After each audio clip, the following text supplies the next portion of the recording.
Good day everyone! Kaya mo to is in the house. Alam ko yan, na-miss nyo ako. At na-miss ko rin kayo. Kamusta kayo? Alright? So, yun nga guys, matagal tayong hindi nakapag-upload ng tutorial videos. And ngayon lang ako nakapagsipag ulit na makapag-gawa ng tutorial videos. Alright, so na-busy ang ating tropa. So, may bago po kasi akong trabaho. So, shout out sa mga call center agents yan kasi yun po ang ating trabaho ngayon. Alright, so huwag natin papatagalin. Ano nga ba yung pag-uusapan natin ngayong araw na to? So, yun nga, kung paano gumawa ng customized channel. Alright? So, marami sa mga YouTuber na hindi pa nag-aayos ng homepage nila. So, dito gagawin natin kung paano nga ba aayusin at papagandahin ang ating YouTube channel para approachable naman, para maganda naman sa paningin ng mga bisita natin. Alright? So, kung ready na kayo, simulan na natin. Yun guys. So, punta lang tayo sa ating YT Studio or application.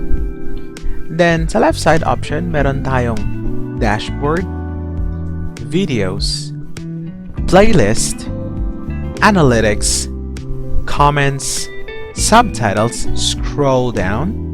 Meron tayong copyright, monetizations, customizations, and audio libraries. Since magko-customize tayo, doon tayo sa customizations. Then, click natin. Pagka-click natin, ito yung normal na makikita natin. So, meron rin tayong layout sa option. Yun yung front page yung gagawin natin. At sa branding, meron akong tutorial videos yan. So, kung hindi nyo pa napanood, meron akong ilalagay na link sa baba or click nyo rin lang yung pop-up sa taas ng video. Alright, so, dito tayo sa layout.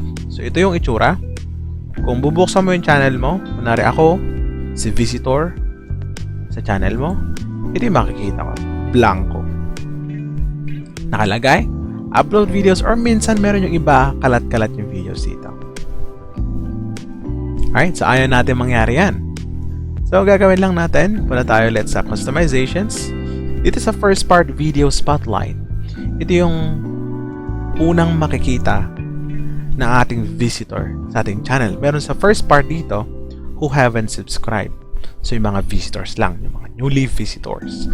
And sa second is yung mga subscribers na natin. So, let's say, mag-a-add ako ng video. Ang introduction yung gusto ko ipakita sa kanila. Meron akong introduction dito.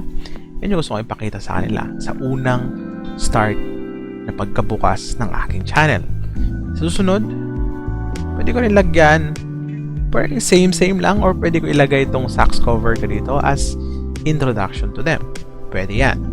So, lagay ko na lang dito para simplihan lang natin. Then, kung ready na yung front page natin, right, papakita ko sa inyo mamaya kung ano itsura na itong mga to. And then, dito, sa featured sections, dito yung mga lineups natin.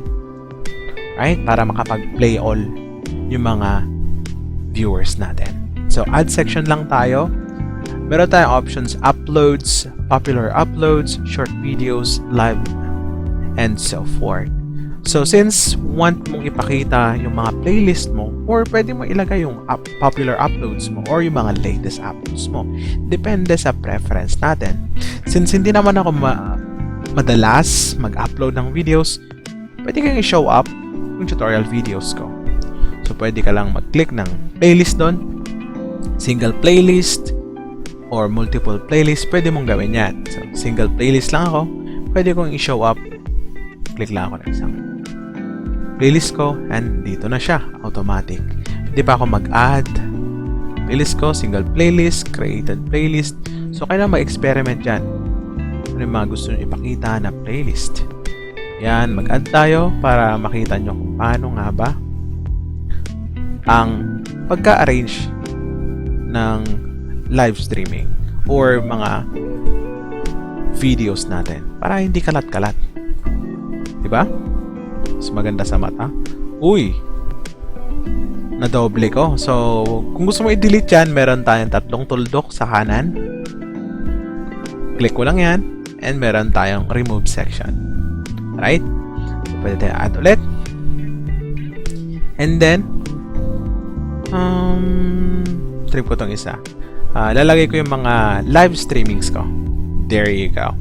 Alright, so what if, Nel, what if gusto ko i-move sa taas para hindi na ako magdi-delete ulit? So, meron tayong 2 bars sa left side ng mga playlist. Click mo lang yan, may lalabas na kamay. Long press mo lang yan.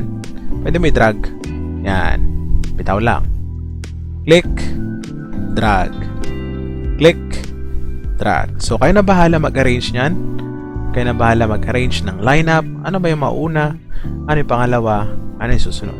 Then, kung ready ka na, okay naman na yung channel mo, huwag mo kakalimutan i-publish. Kasi kung di mo pinablish yan, hindi magre-reflect yung outcome.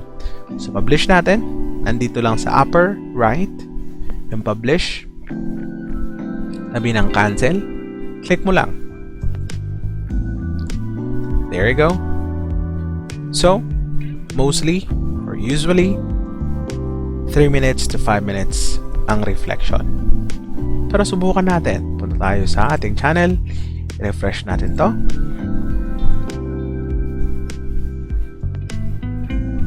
At tingnan natin kung ano yung outcome. There you go, guys. So, here, ito yung introduction ko na gusto kong i-show up. Pwede ako maglagay ng informations doon. Doon mo rin malalagay yon sa may customizations. So, sa baba nun, meron ako mga videos dito. So, hindi pa siya nagre-reflect. Subukan natin i-refresh ulit. Kasi nga, 2 to 3 minutes bago mag-reflect lahat ng mga na-create nating arrangements. Yan. So, multiple refresh lang and there you go. There you have it. Alright, ito yung sinasabi ko kanina. So, meron tayong introduction. Meron tayong playlist areas. Ito yung mga videos na gusto ko i-show up. Ito yung first line natin kanina. Pangalawang line ko. Then, spoken words poetry ko. Pwede kong nagtagan yan. At dito rin tayo sa mga live streamings ko. So, yon, kagandahan nito pag may ganito ka, pwede mag-play all si customer or si viewer. Diba? At least, mas mapapadali ang panonood nila. So, ganun lang, guys.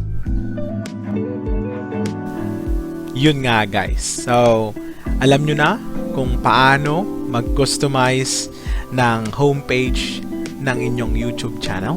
So, pwede nyo subukan. Diba?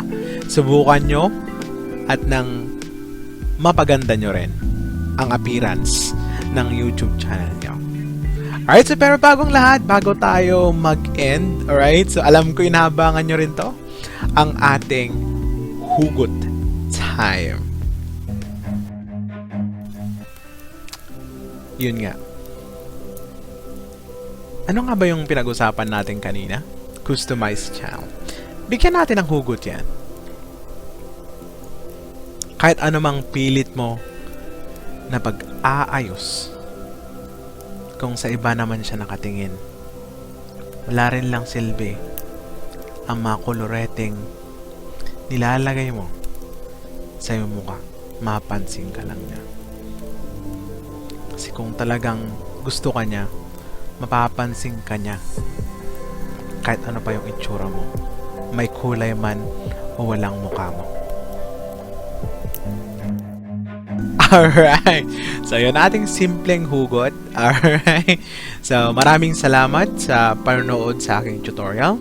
So pag di nyo pa napanood yung ibang tutorials ko, alright, so just don't forget to click like, subscribe, and ring the bell icon for future notification.